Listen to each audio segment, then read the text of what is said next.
کوئی انسان نے نہیں دیکھا. آپ کے سامنے اگر لے آ جاتی ہے اور میں کہتا ہوں کہ اس کے میکینزم کے بارے میں, اس کے بارے میں سب سے پہلا شخص کون کہہ سکتا ہے؟ اگر ایک ایکوپمنٹ ہے, ایک نیا ایکوپمنٹ ہے, ایک کمپیوٹر ہے جسے دنیا میں کسی نے نہیں دیکھا, کوئی بھی انسان نے نہیں دیکھا, اسے سب سے پہلا کون سا شخص ہے جو اس کے بارے میں کہہ سکتا ہے؟ خدا. ٹھیک ہے, آپ خدا میں مانتے ہیں. جو خدا میں نہیں مانتا ہے وہ کہیں گا بنانے والا, میکر, مینوفیکچرر, کریٹر, خالق. آپ خدا میں مانتے, بالکل صحیح. تو میں آپ سے پوچھتا ہوں کہ یہ جو انسانوں نے 50 سال پہلے جانا, اس قرآن مجید میں 1400 سال پہلے لکھا گیا ہے, اسے کون لکھا؟ خدا نے لکھا. خدا نے لکھا.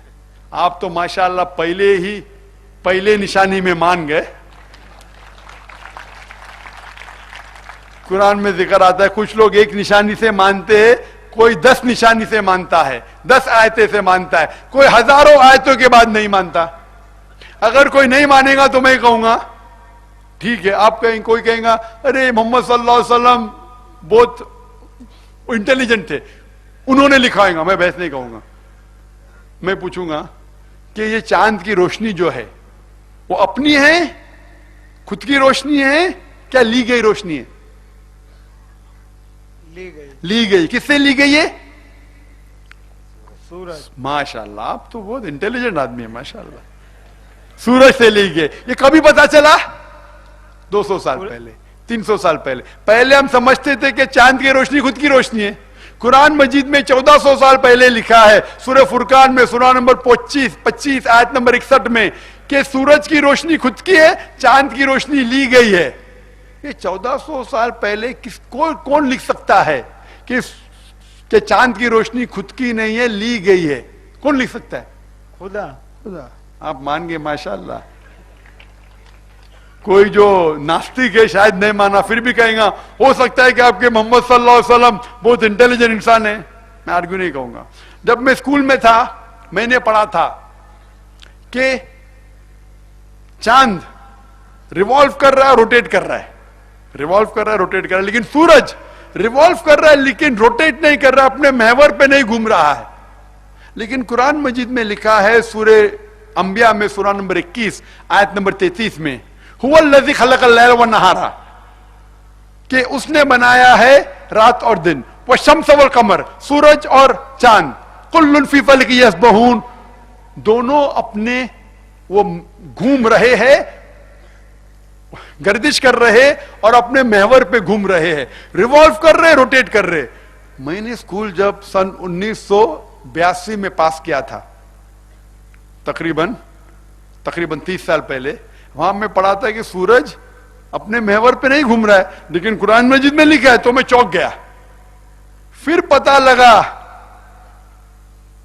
20 سال 25 سال پہلے کہ چاند کے علاوہ سورج بھی اپنے محور پہ گھوم رہا ہے, اور سورج ایک بار روٹیٹ کرنے کے لیے 25 دن لیتا ہے.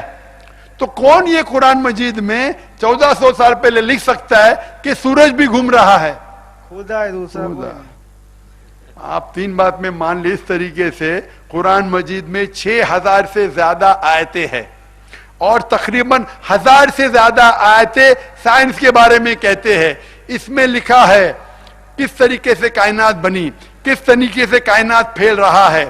ایسٹرونومی لکھا ہے, ایسٹرونومی کی وجہ واٹر سائیکل لے گئے, کس طریقے سے پانی سمندر سے ایویپریٹ ہوتا ہے, کلاؤڈ بادل بنتا ہے, بادل اندر جاتا ہے, بارش ہوتی ہے, پھر سے واٹر سائیکل کمپلیٹ ہوتی ہے. لکھا ہے کس طریقے سے 2 قسم کے پانی ہیں, میٹھا پانی اور کھارا پانی, یہ دونوں ملتے ہیں لیکن مکس نہیں ہوتے. لکھا ہے جیولوجی کے بارے میں, کس طریقے سے ماؤنٹین اوتاد ہے, کس طریقے سے اس کا جڑ ہے, اور جتنا ماؤنٹین اوپر ہے, پہاڑ اوپر ہے, اتنی زیادہ نیچے ہے. یہ قرآن مجید میں لکھا ہے, جسے ہمیں آج معلوم پڑا, کل معلوم پڑا سائنس میں. کل مطلب 100 سال پہلے, 200 سال پہلے, 400 سال پہلے. یہ کون لکھ سکتا ہے؟ قرآن میں لکھا ہے بایولوجی میں کہ ہر جاندار چیز پانی سے بنی گئی ہے. سورہ انبیاء سورہ نمبر 21 آیت نمبر 30, جسے آج ہمیں پتا چلا. قرآن میں لکھا ہے کہ نہ ہی انسان لیکن پیڑ پودوں کے اندر بھی جنس ہے, مرد اور عورت. جو میں آج پتا چلا، جو قرآن مجید میں 1400 سال پہلے لکھا ہے، باٹنی، زیولوجی، ایمبریولوجی، 1000 سے زیادہ آیتیں ہیں. ہر سائنس کے بارے میں جو میں آج معلوم پڑا، جو قرآن مجید میں 1400 سال پہلے لکھا ہے، کل معلوم پڑا تو 1400، اس کے بعد میں پوچھوں گا کون لکھ سکتا ہے، اور جواب ہے خدا. ماشاءاللہ. تو سائنس کے ذریعے ہم یہ ثابت کر سکتے ہیں کہ خدا، یہ قرآن خدا کی کتاب ہے. اگر یہ سائنس آپ دوسری مذہبی کتابوں کے ذریعے پرکھیں گے، اس کو بائبل کے ذریعے پرکھیں گے، تو سینکڑوں آیتیں بائبل میں جو سائنس کے خلاف ہے. آپ اس کو ہندو مذہبی کتابوں کے ذریعے مطالعہ کریں گے تو سینکڑوں آیتیں ویدا میں اور ہندو مذہبی کتابوں میں جو سائنس کے مطابق سے صحیح نہیں ہے. بدھ مذہب کی کتاب لیں گے تو غلطیاں پائیں گے. میں یہ نہیں کہتا ہوں کہ سائنس کے ذریعے میں قرآن کو ثابت کر رہا ہوں. ہم مسلمانوں کے لیے قرآن اور اونچا ہے، لیکن غیر مسلمانوں کے لیے، ناستک کے لیے سائنس نمبر 1 ہے. تو میں آپ کے نمبر 1 کو لیتا ہوں، میرے نمبر 1 کو لیتا ہوں اور ثابت کرتا ہوں کہ قرآن اس سے کئی درجے اونچا ہے. تو اس کے ذریعے ہم یہ ثابت کر سکتے ہیں کہ قرآن ماشاءاللہ خدا کی کتاب ہے، ایشور کی کتاب ہے، اللہ کی کتاب ہے. اور آج کی تحقیق کہتی ہے کہ جتنے بھی آیتیں ہیں، ایک بھی آیت اسٹیبلش سائنس کے خلاف نہیں ہے. تو اس کے ذریعے آپ ثابت کر سکتے ہیں کہ قرآن خدا کا کتاب ہے اور صحیح کتاب ہے اور اس میں کوئی غلطیاں نہیں. جتنے باقی مذہبی کتاب جو خدا کی طرف سے آئے ان میں تبدیلی ہو چکی ہے. یہ میں نہیں کہتا ہوں، مذہب کے ٹھیکیدار کہتے ہیں، پنڈت کہتے ہیں، پریسٹ کہتے ہیں کہ جتنی باقی مذہبی کتاب ہے، چاہے عیسائی مذہب کی ہو، ہندو مذہب کی ہو، اس میں تبدیلی ہو چکی ہے. آپ جانتے ہیں مہابھارت پہلے جب ذکر مہابھارت کو کہا گیا تھا، ارجن کے پوتے نے کہا، اس میں 8000 شلوکا تھے. کتنے؟ 8000 شلوکا. پھر جب سے ایک جن نے سنا، دوسرے کو کہا، دوسرے نے تیسرے کو کہا، صدیوں بعد آنے لگے، پھر مہابھارت ہو گیا 24000 شلوکا. آج ہے 1,00,000 شلوکا. اب ٹی وی پہ دیکھیں گے رامانند ساگا کا مہابھارت، اس میں دیکھتے ماروتی بھی پیچھے جاتی ہے. وہ لیٹسٹ تبدیلی ہے. تو مذہبی کتابوں میں انسان تبدیلی کر رہے ہیں، لیکن قرآن میں اللہ تعالیٰ فرماتے ہیں سورہ ہجر میں، سورہ نمبر 15 آیت نمبر 9 میں، کہ اللہ سبحانہ و تعالیٰ نے قرآن نازل کیا ہے اور اس کی حفاظت کریں گے.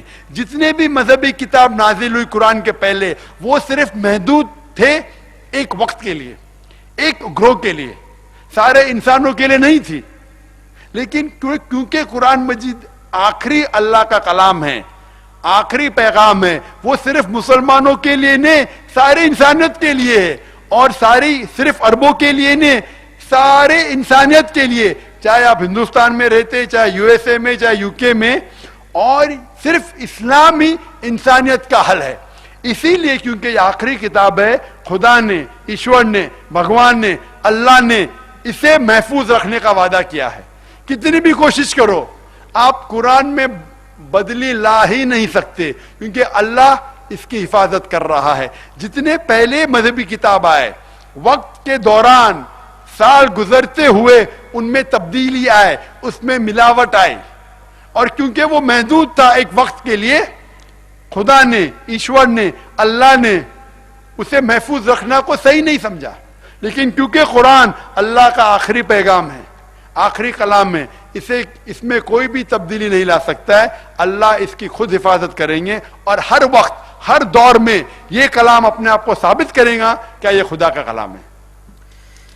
بھائی صاحب آپ کو ابھی یقین ہے؟ بھائی صاحب آپ کو یقین ہے کہ قرآن خدا کا کلام ہے؟ 100% آپ ایک خدا میں مانتے؟ آپ مانتے کہ ایک خدا کے علاوہ کسی اور کی عبادت نہیں کرنا چاہیے؟ خالی ایک کو ہی مانتا ہوں میں. آپ مانتے کہ بت پرستی غلط ہے؟ غلط ہے. آپ مانتے مورتی پوجا غلط ہے؟ غلط. آپ مانتے کہ محمد صلی اللہ علیہ وسلم آخری پیغمبر ہے؟ نہ، اس کو تو معلوم نہیں تھا میرے کو. نہیں مانتے؟ پہلی بار آیا ہوں پروگرام میں آج. ٹھیک ہے، تو میں آپ کو کہنا چاہتا ہوں کہ آپ کا بیک گراؤنڈ ہندو مذہب ہے؟ ٹھیک ہے. آپ جب پڑھیں گے، ہندو مذہب کا مطالعہ کریں گے، تو اس میں لکھا ہے بھوشیہ پرانا میں پرو 3 کھنڈ 3 ادھیت 3 پرو 3 کھنڈ 3 ادھیت 3 شلوکا 10 سے لے کے 27 میں اس میں لکھا ہے کہ ایک ملیشیا آئیں گا.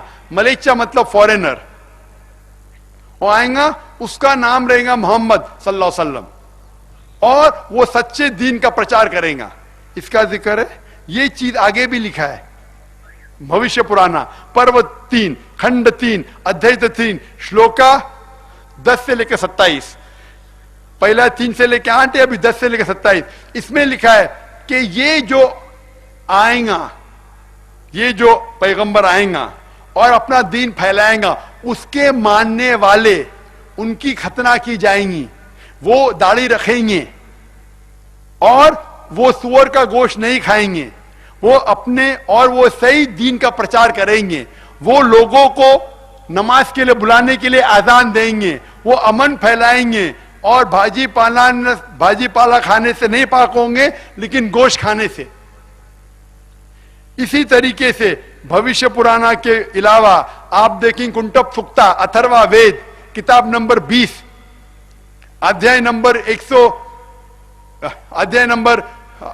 124 منترا نمبر 1 سے لے کے 14 میں کنٹپ سکتا میں لکھا ہے محمد صلی اللہ علیہ وسلم کی پیشن گوئی. لکھا ہے رگ وید میں والیوم نمبر 1 ادھیائے نمبر 59 ورس ادھیائے نمبر 53 ورس نمبر 9 میں محمد صلی اللہ علیہ وسلم کے بارے میں کئی جگہ ہے, میں حوالے دے سکتا ہوں سینکڑوں جس میں محمد صلی اللہ علیہ وسلم کا ذکر ہے.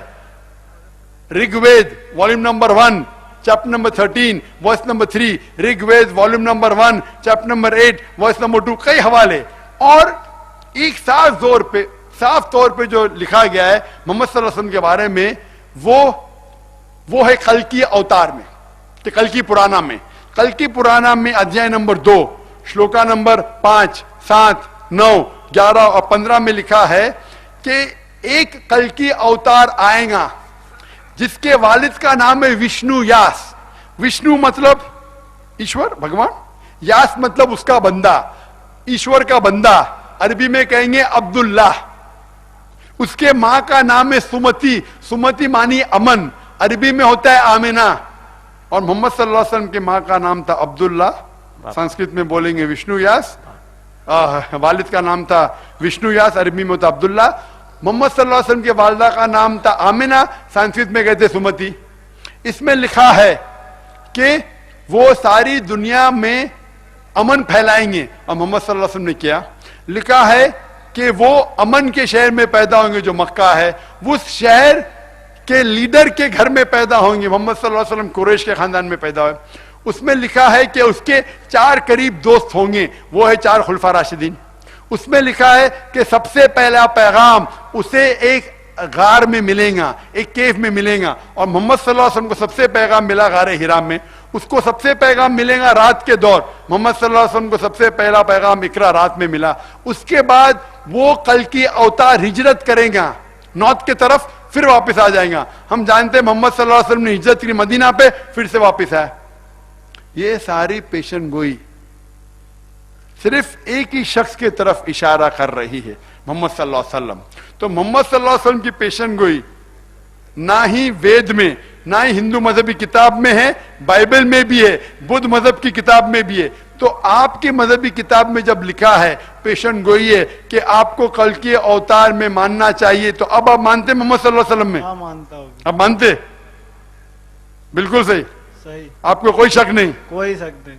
آپ مانتے خدائی کے, ہاں آپ مانتے بت پرستی غلط ہے, غلط. مورتی پوجا غلط ہے, آپ مانتے محمد صلی اللہ علیہ وسلم پیغمبر ہے, ہاں تو اس کا مطلب جو اسلام کی اہم شرط آپ اس کو مانتے, ہاں, تو اب چاہتے اسلام قبول کرے. وہ تو بعد میں سوچیں گے. ابھی ٹھیک ہے, آپ کو کوئی بھی زبردستی نہیں کر سکتا, آپ سوچئے. اگر کوئی سوال آپ کے ذہن میں آتا ہے تو آپ مجھے پوچھ سکتے ہیں بنا جھجک. ای میل islam@irf.net. کوئی بھی شک ہے مطمئن ہو جائیے, آپ صرف مجھے مت مانیے, جا کے تحقیق کرو. ذاکر جو کہہ رہا ہے خدا کے بارے میں صحیح ہے, ذاکر جو ایشور کے بارے میں کہہ رہا ہے صحیح ہے, محمد صلی اللہ علیہ وسلم کے بارے میں کہہ رہا ہے صحیح ہے. حوالہ لے کے, ایسا نہیں کہ ادھر لکھے لا ادھر لکھے لا, حوالے کے ساتھ جب آپ کو مطمئن ہو جائے گا تو دیر مت کیجیے, مجھے مت ملیے، آپ کہو کہ اللہ ایک ہے اور اللہ کے علاوہ کوئی معبود نہیں، محمد صلی اللہ علیہ وسلم پیغمبر ہے، انشاءاللہ آپ کو سفلتا ملیں گی اس دنیا میں اور آخرت میں۔ جی